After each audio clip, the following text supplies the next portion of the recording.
amor é a alma da vida e o dever é a lei que rege a vida. E ele vai refletir na prática o exercício de todas as virtudes. Eu sou Sebastião Camargo. Começa agora o terceiro programa da sexta temporada de Exemplos Não Nos Faltam. Quem amorosamente nos conduz até vocês é a Aline Gonçalves, que rogamos a Deus, ao Cristo, aos seus emissários, que a abençoe infinitamente em todos os seus propósitos de uma vida plena, saudável e feliz, tanto para ela como para a sua amada família. E a vocês, espectadores, que são a causa do nosso existir, rogamos a Deus as mesmas benesses, assim como para os corações solidários e fraternos que nos auxiliam na manutenção dessa espaçonave de luz e, ao mesmo tempo, nas emissoras parceiras como a Rádio Portal da Luz, a Rádio FM Luz, a Rádio Luz FM e outras que retransmitem a nossa programação. E aí? Ainda está lembrando do propósito inicial do primeiro programa, que nós falamos diante ou ante os ensejos da transformação. Foi um start. Obediência e resignação, nós começamos já esse processo de transformação. Hoje, cumprindo ou dever cumprido com ciência. Normalmente eu gosto de usar essa palavra junto, mas aqui colocamos separado, com ciência. Mas é com a consciência límpida e íntegra diante do que se faz. É mais ou menos assim. Eu tenho a intenção, exercito a atenção e, ao mesmo tempo, aplico a intensidade na ação para que aconteça o que pretendo.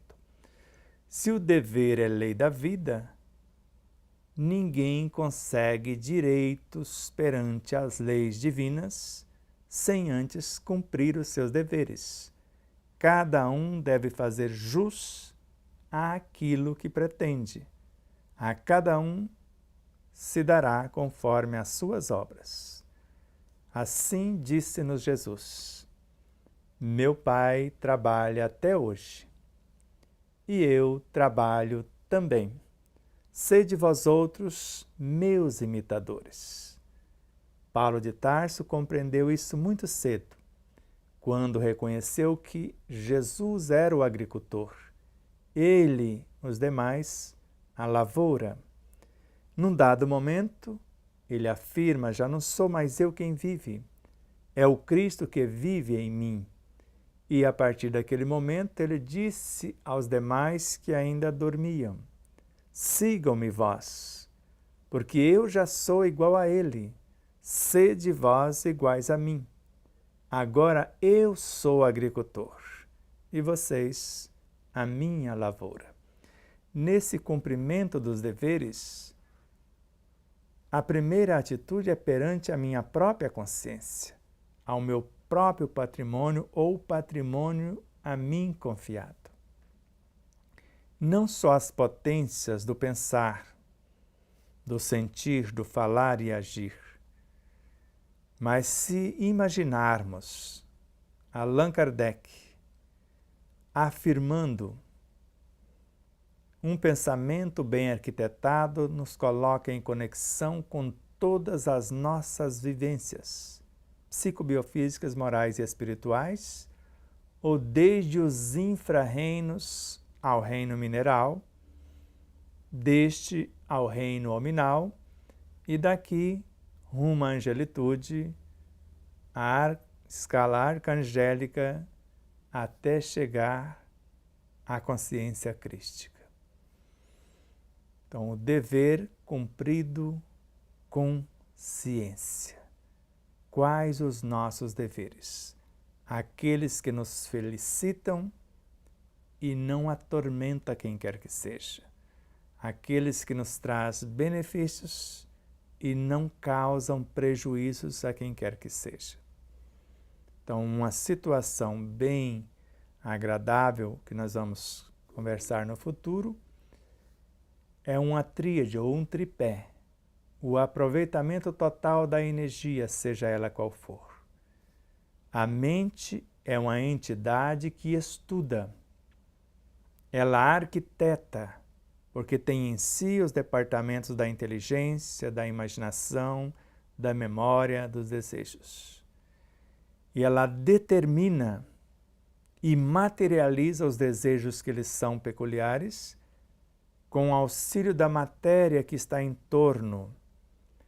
Essa matéria é sempre composta por seres incontáveis, em processos de evolução nos quadros do universo sem fim. E quando falamos de matéria, estamos falando de algo mais denso, matéria mental, a ser moldada. Quando ela se molda e dá forma aos nossos pensamentos, a nominamos de energia mental. Quando ela é colocada em movimento, esse pensamento para criar a situação, ela recebe o nome de bioenergia.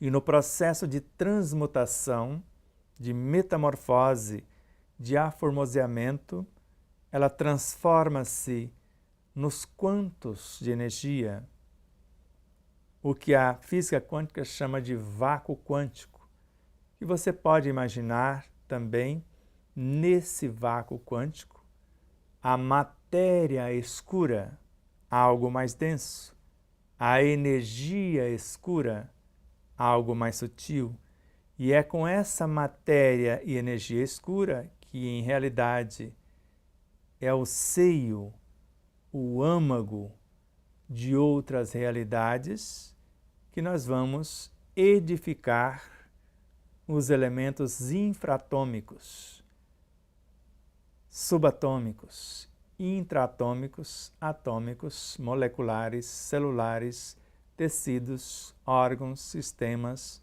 corpos, cumprindo esses deveres com consciência ou consciência daquilo que se faz. Comece a imaginar a sua saúde física, psíquica, moral, espiritual, a sua saúde conjugal, a sua saúde financeira, a saúde nos seus relacionamentos de forma geral. A saúde integral. E ao mesmo tempo que você pensa, sinta o que está pensando. Inspira. E conforme pensa, quando inspira, traz os elementos para dar forma ao que pensa. Deu vida ao que está pensando. Colocar em movimento esse elemento criado é mentalizar, é verbalizar. Fale o que está sentindo, dê movimento. E a atitude, direção para isso que você almeja. Então, inspirem, se acalmem,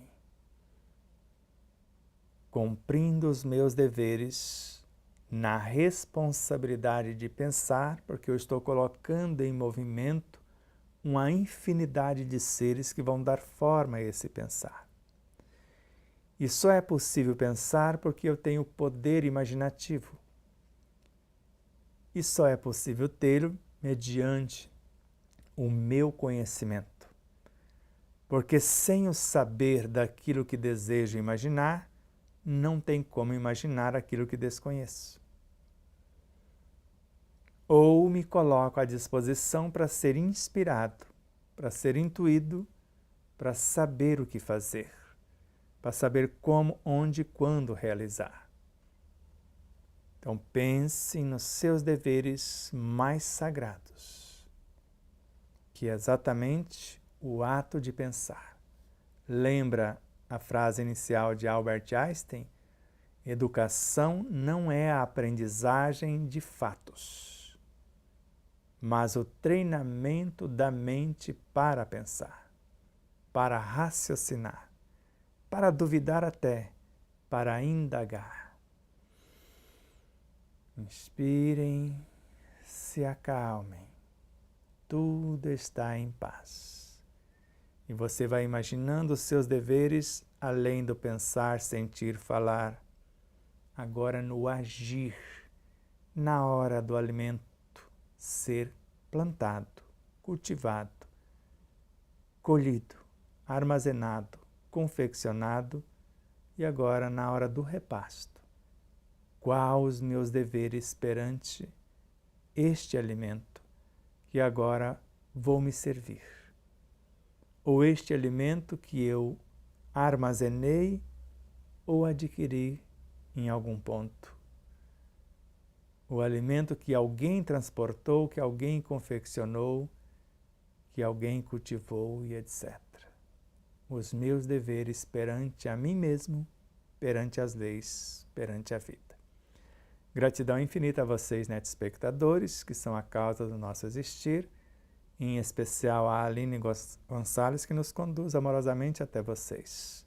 Às empresas e emissoras parceiras, todos os corações solidários e fraternos, todos que se inscrevem, curtem, compartilham, comentam, nos seguem em nossas redes sociais, para que a mensagem consoladora, esclarecedora, iluminadora e libertadora de consciências possa chegar no seu endereço. Aguardamos vocês na semana que vem com a transformação dos conflitos internos, ou transformando conflitos internos. Namastê.